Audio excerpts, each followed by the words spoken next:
So today we're going to take a look at a scenario where civilization starts over. We're now on episode 46 of the series, and in the last episode we saw the complete Irish decolonization of their South African territory and in Oceania. And as you can see, we have a lot more countries popping up over here. And over here we saw the demise of the Orange country that was once here. It got split between the Turkish Union and Arabia, which do not like each other, by the way. I want to reiterate that. We also saw Italian decolonization of their Libyan colony, making these 3 new countries with 2 returnees. And you saw these 2 countries in like Volga unite, and that's always cool. And we also saw Alaska invade the Utah country, which as you can see is no more. And lastly, we saw Mexico and Texas unite to form the Mexican Union, which I may or may not change the name in a bit, but you'll have to wait till then. So yeah, let's get started. Oh yeah, how could I forget? At the end of the last episode, we saw the start of the Cold War between the Turkish Union and India. Well, it's not actually India, it's more of a union between India and Bangladesh. Bangladesh is like, at least we don't have that incompetent leader anymore. So yeah, let's just go through this for now. So yeah, Turkish Union and Indian Union Cold War. Now, let's get started for real. Now, first off, this is the last time I'm going to be talking about decolonization, since I imagine you guys are probably tired of it, but this is going to be the last episode of talking about decolonization. And it may or may not be about these 2 territories and a little something else. So yeah, Wales is decolonizing in Australia.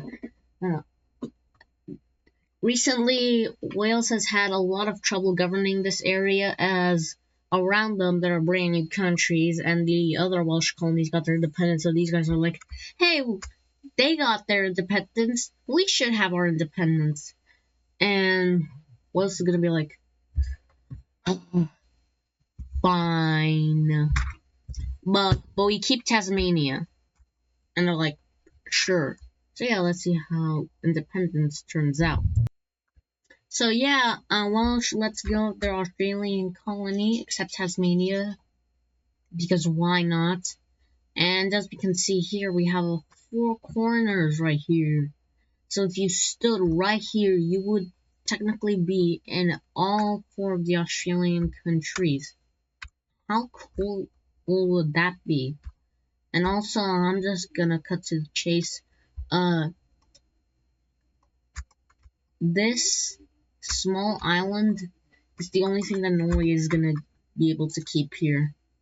The other stuff is getting in de facto independence, and I'm just gonna cut to chase here. They're gonna be this yellowish color because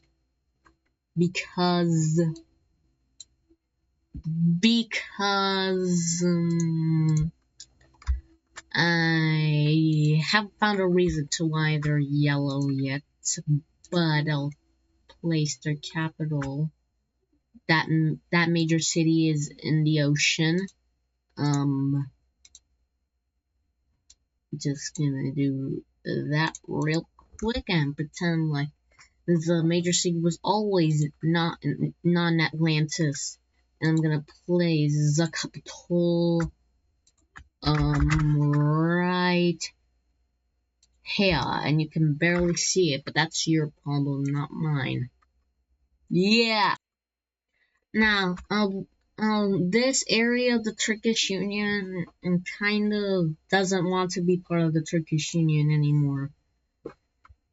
Let's say that these guys want to join up with this country for whatever reason, or that country, and I'll expand both of those countries. Because I would make a new country right here, but I've experimented with it, and it will look horrible on the map. So let's just expand these two guys.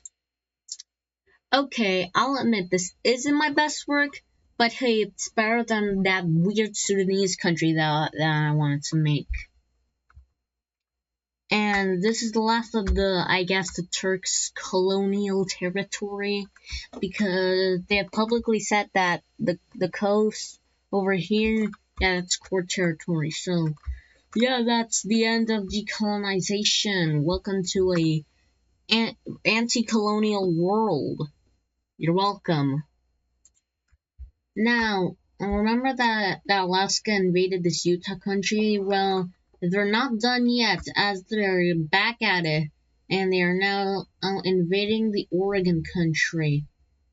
And the reason why they are able to do this so quick is because they had already planned to do this. And after a peace treaty with the Utah country, they immediately went to mobilizing against the Oregon country. And these guys were not prepared. They're getting blitzed through. And now their capital is fully captured. And this country swiftly surrenders as the leader wants the best for its people, and for it not to be all annihilated by Alaska. And you can probably guess how this peace treaty is gonna go.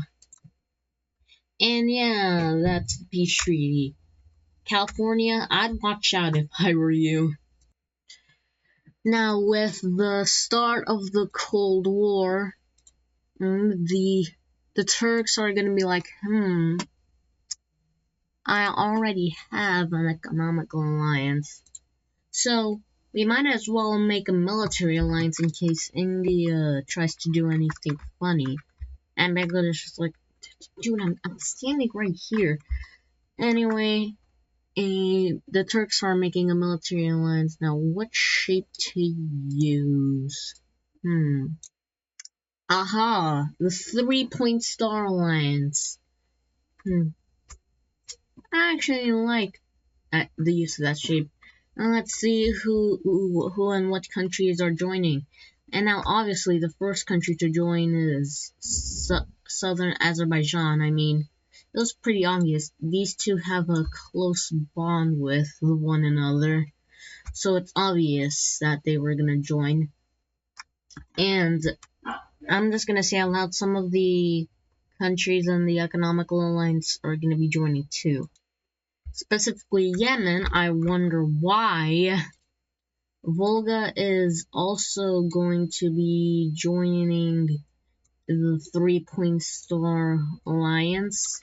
And interestingly enough, after a lot of negotiations, Crimea is also going to join the 3-point star alliance, because after World War II, them and the Turks have grown a lot closer, which demonstrates here.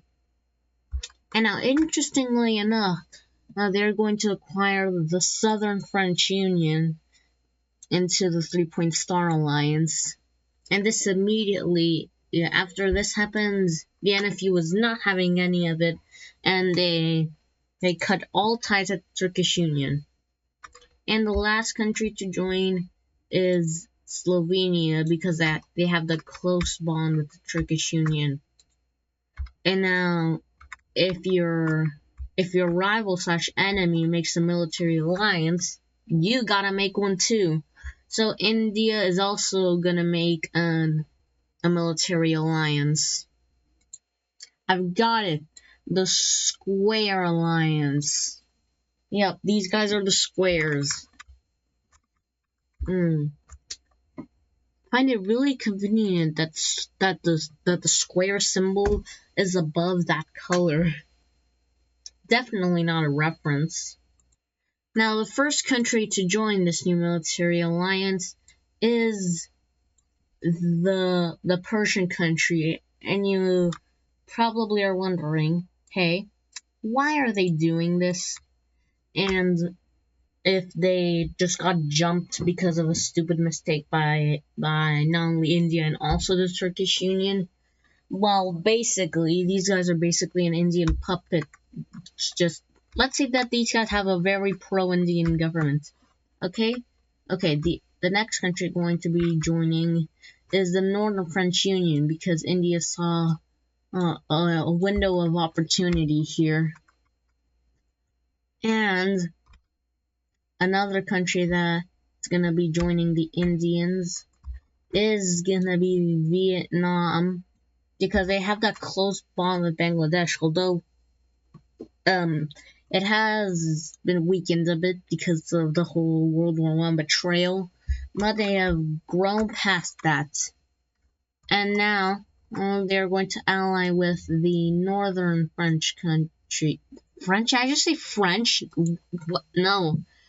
It's the Northern Madagascar country, and while we're here, I'm gonna add these guys to the 3-point star alliance, since I probably should have added them beforehand. Oh, and by the way, the Somalian country just joined the 3-point star alliance, and India's like, I hate you even more now. The Indians also gained Mongolia into their alliance, and Mongolia is a very strong country, so that's good for them. And that's all we're gonna see for now, since other powers are still not yet ready on who they're gonna join. But we'll have to wait till then. And Colombia's cooked. Like, they're like one needle away from collapse. Like, yeah, Colombia's not having the best of times right now. Now, we'll move on from here to talk about a certain Kenyan country pal thing. Kenya is gonna make their own economical alliance, as they got destroyed in World War II. Like, not only did they lose the episode 28 war, which made them lose, like, all of this land, they also lost World War II, which made them lose their western half of their country, now leaving them to this. So they kind of want to recover, and they think an economical alliance will give them a better chance to do so. And the first few countries to join is Somalia and Ethiopia, and the country of Tanganyika. And last but not least, we weirdly enough have like this purple country joining in the used to be Horn of Africa Economical Alliance. These guys are in a tough spot. If you're wondering why a lot of the capitals of the African countries are really close to the borders of other countries, that's not intentional. That's just because if it's right there, it means that the only major city they had was in there, or both of the only major cities they have were right next to other countries. So yeah, I just wanted to explain that real quick. Now next up, these two countries are going to be going to war, and you may be asking, why? Well, it's because the Cameroon country wants this island, and they don't think the Gabon country should have it. Yeah, that's the reasoning. I would be a better fit for this island, and it's closer to me. Yet you have it for some reason. And still, Cameroonian troops would make the amphibious invasion into Gabon, and they swiftly cut off this area, and the troops over here escape into the Republic of the Congo country, and they make a naval landing on this island, and on this one too. And when all hope is lost for the Gabon country, they're not fighting back because they don't see a point. Nigeria is gonna come in and save the day because they don't like imperialism right on their doorstep, and besides, they already did not have a good relation with the Cameroon country. So, this was very justifiable for Nigeria. And so, the invasion is very easy for them since Cameroon had not anticipated Nigeria getting involved in their affairs. I don't know why I had to say it like that. But then this major city is captured. And with this newfound hope, Gabon is actually going to try and push back Cameroon. And they chased them all the way out of their country.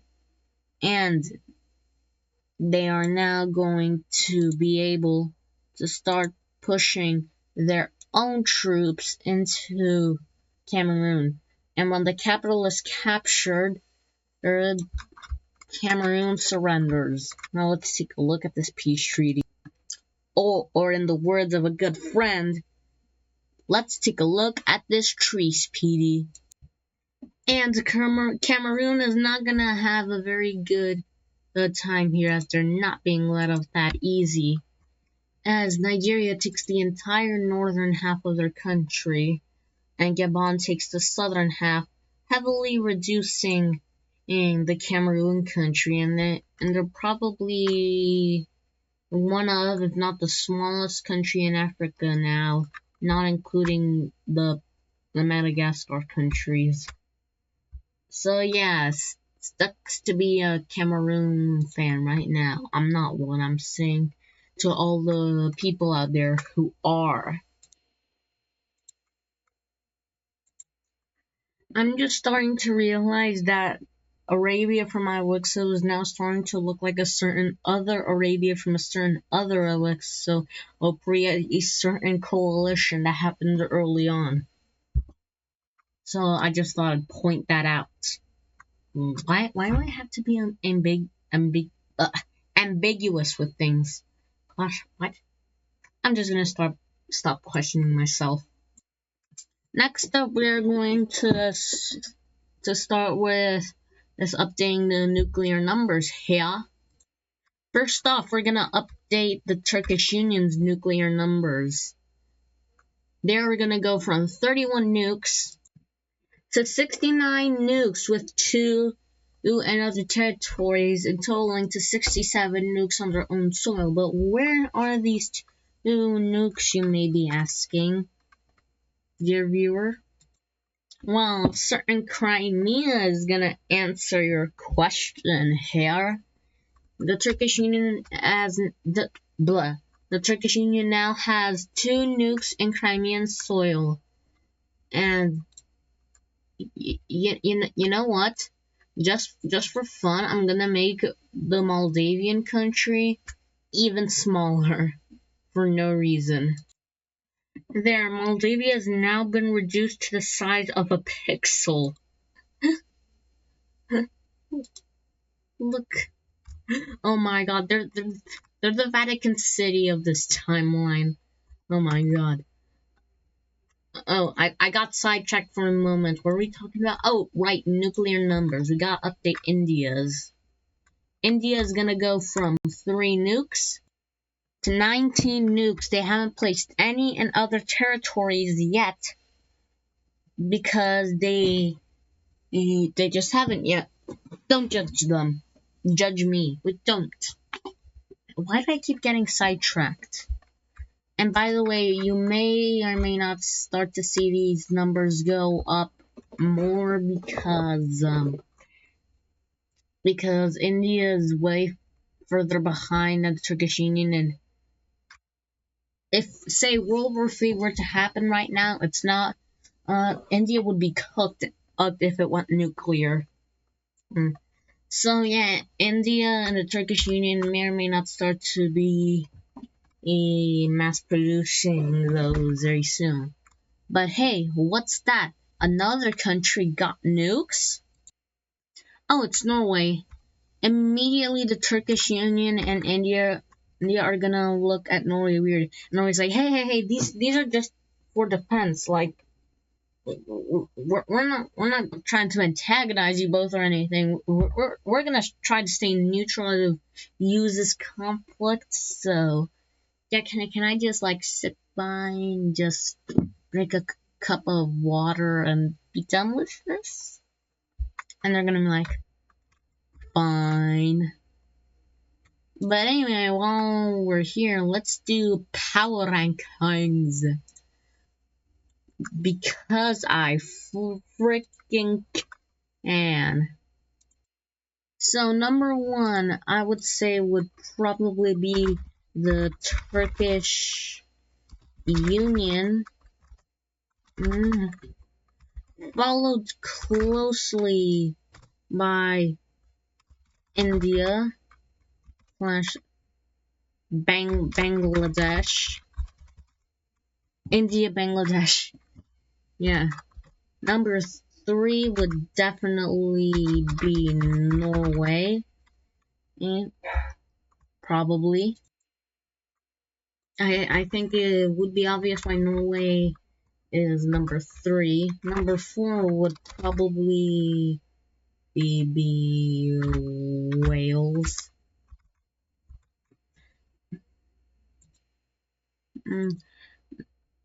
After this, I think there would probably like be a gap between in 1 through 4. So next, number 5, I think would probably be Mexico, as they are on the rise and they are one of the stronger powers.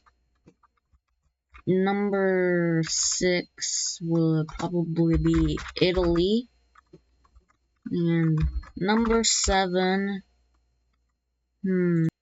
number 7 would, looking at the options, I think Crimea.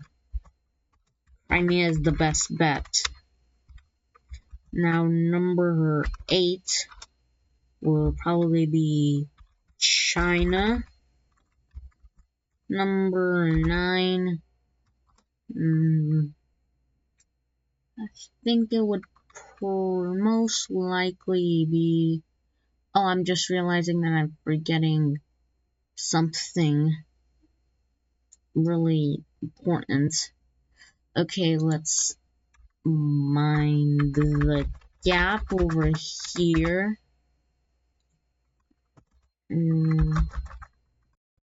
Ireland.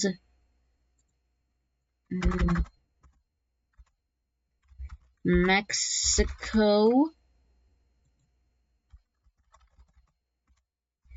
Italy.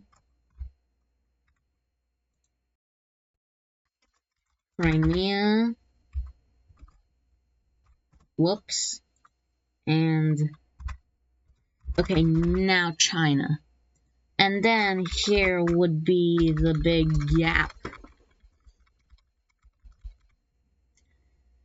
Sorry for forgetting about Ireland, I'm just a goofball. Yeah. And number 10, let's see. Number 10 would...